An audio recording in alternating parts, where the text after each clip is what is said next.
एक गांव में एक ब्राह्मण रहते थे। उनके कुटुंब में कोई आदमी नहीं बचा, केवल एक लड़का रह गया। वह एक ठाकुर के घर काम करने लग गया। रोजाना सुबह वह बछड़े चराने जाता था और लौट कर आता तो रोटी खा लेता था। ऐसे समय बीतता गया। एक दिन दोपहर के समय वह बछड़े चराकर आया तो ठाकुर की नौकरानी ने उसको ठंडी रोटी खाने के लिए दे दी। उसने कहा कि थोड़ी सी छाछ या राबड़ी मिल जाए तो ठीक है। नौकरानी ने कहा कि जा जा, तेरे लिए बनाई है राबड़ी, जा ऐसे ही खा ले, नहीं तो तेरी मर्जी। उस लड़के के मन में गुस्सा आया कि मैं धूप में बछड़े चराकर आया हूँ, भूखा हूँ, पर मुझे बाजरे की रूखी रोटी दे दी, राबड़ी मांगी तो तिरस्कार कर दिया। वह भूखा ही वहाँ से चला गया। गांव के पास में एक शहर था।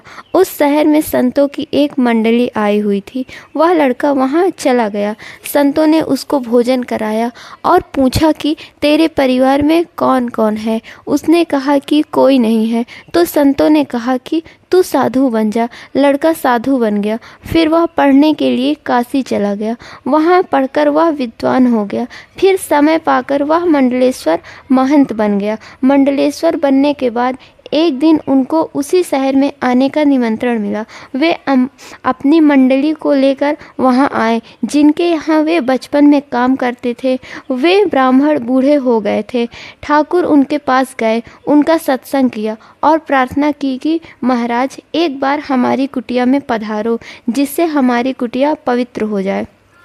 मंडलेश्वर जी ने उनका निमंत्रण स्वीकार कर लिया। मंडलेश्वर जी अपनी मंडली के साथ ठाकुर के घर पधारे। भोजन के लिए पंक्ति बैठी। गीता के 15वें अध्याय का पाठ हुआ। फिर सबने भोजन करना आरंभ किया। महाराज के सामने तख्ता लगा हुआ था और उस पर तरह तरह के भोजन के पदार्थ रखे हुए थे। अब ठाकुर महाराज के पास आए। साथ में नौकर था जिसके हाथ में हलवे का पात्र था। ठाकुर प्रार्थना करने लगे कि महाराज कृपा करके थोड़ा सा हलवा मेरे हाथ से ले लो। महाराज को हंसी आ गई। ठाकुर ने पूछा कि आप हंसे कैसे। महाराज बोले कि मुझे पुरानी बात याद आ गई, इसलिए हंसा। ठाकुर बोले कि बताओ वह बात क्या है। महाराज ने सब संतों से कहा कि भाई थोड़ा ठहर जाओ, बैठे रहो। ठाकुर बात पूछते हैं तो बताता हूँ। महाराज ने ठाकुर से पूछा कि आपके गांव में वह ब्राह्मण परिवार रहता था, उस परिवार में अब कोई बचा है क्या? ठाकुर बोले कि केवल एक लड़का था। उसने कई दिन बछड़े चराए, फिर न जाने कहाँ चला गया। बहुत दिन हो गए, फिर कभी उसको देखा नहीं। महाराज बोले कि वही मैं हूँ। पास में संत मंडली ठहरी हुई थी, मैं वहाँ चला गया। पीछे काशी चला गया, वहाँ पढ़ाई की और फिर मंडलेश्वर बन गया। यही वह आंगन है जहाँ आपकी नौकरानी ने मुझे थोड़ी सी राबड़ी देने से भी मना कर दिया था। अब मैं भी वही हूँ, आंगन भी वही है और आप भी वही हैं।